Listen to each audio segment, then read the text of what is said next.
This video is designed specifically for people who have group insurance as an option when they turn 65. We're going to talk about how to apply for Medicare, which parts of Medicare to apply for, and how Medicare Parts A and B work.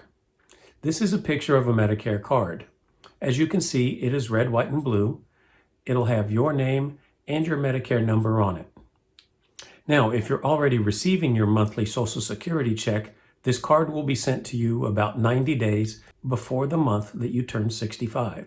Medicare starts everyone on the first day of the month in which they turn 65. So, if your birthday is May the 24th, then your Medicare benefits will start May 1st. However, if your birthday happens to be on the first day of the month, they'll actually start your Medicare benefits 1 month early, which in this case would be April 1st. If your card says Hospital Part A and Medical Part B, and you want both of them, then you should be all set. However, if you only want Part A at age 65 and you want to postpone Part B, for example, maybe you've got group insurance, then just follow the instructions that come with your card. You can return it to Social Security and they'll send you a new one with only Part A on it. If you're not receiving your monthly Social Security check yet and you want to delay signing up for it, you still need to enroll in the parts of Medicare that you want. You can apply for your Medicare benefits in one of three ways. Online at ssa.gov/benefits/Medicare. You can call Social Security at 800-772-1213, or if you're feeling real adventurous, you can visit your local Social Security office if you have a couple of extra hours to spare. This is the picture of the cover of the Medicare and You book. It's really like an owner's manual for Medicare, but just like the owner's manual that you probably didn't read for your vehicle, you're probably not going to read this Medicare and You book either, which I understand. It's about 120 pages long, and most of what's in there probably doesn't apply to you. So I'm going to do you a favor.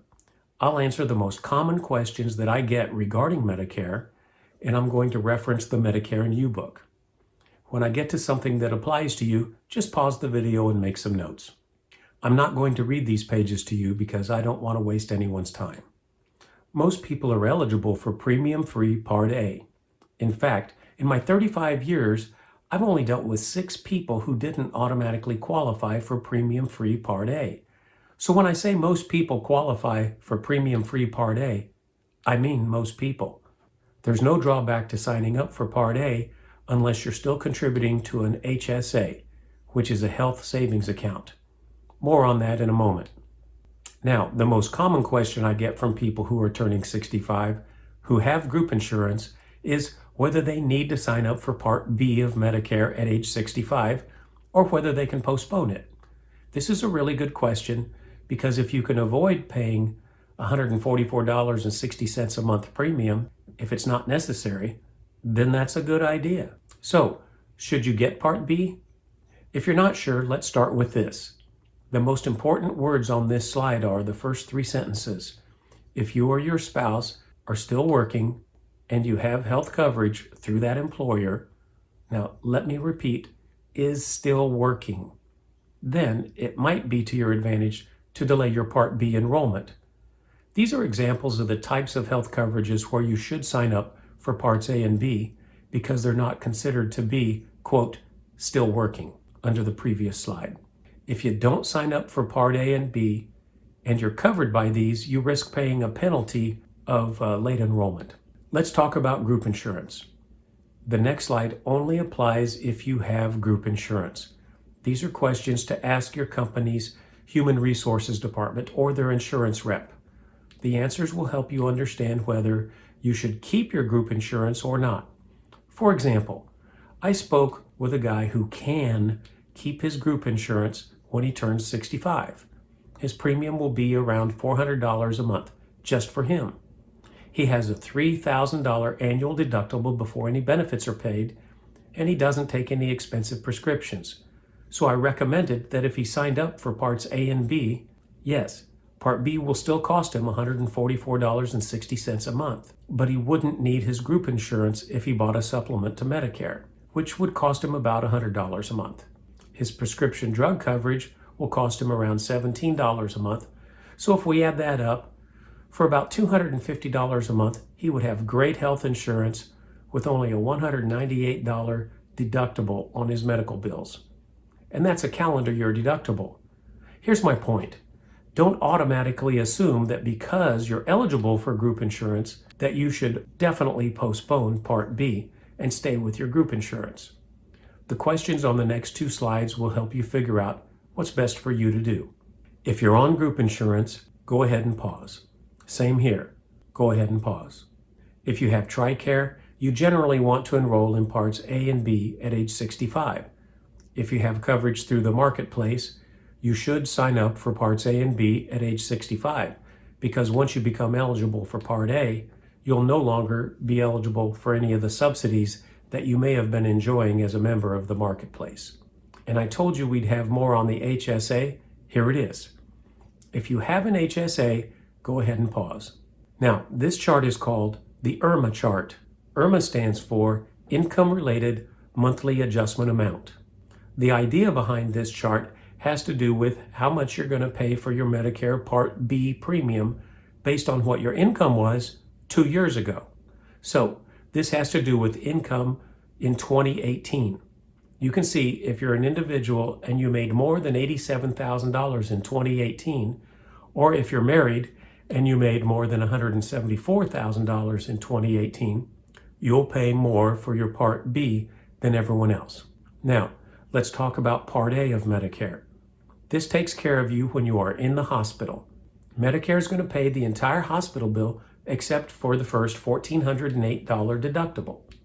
Now, if you're unlucky and you have multiple hospital stays in the same year and they're separated by more than 60 days, you'll owe that deductible again.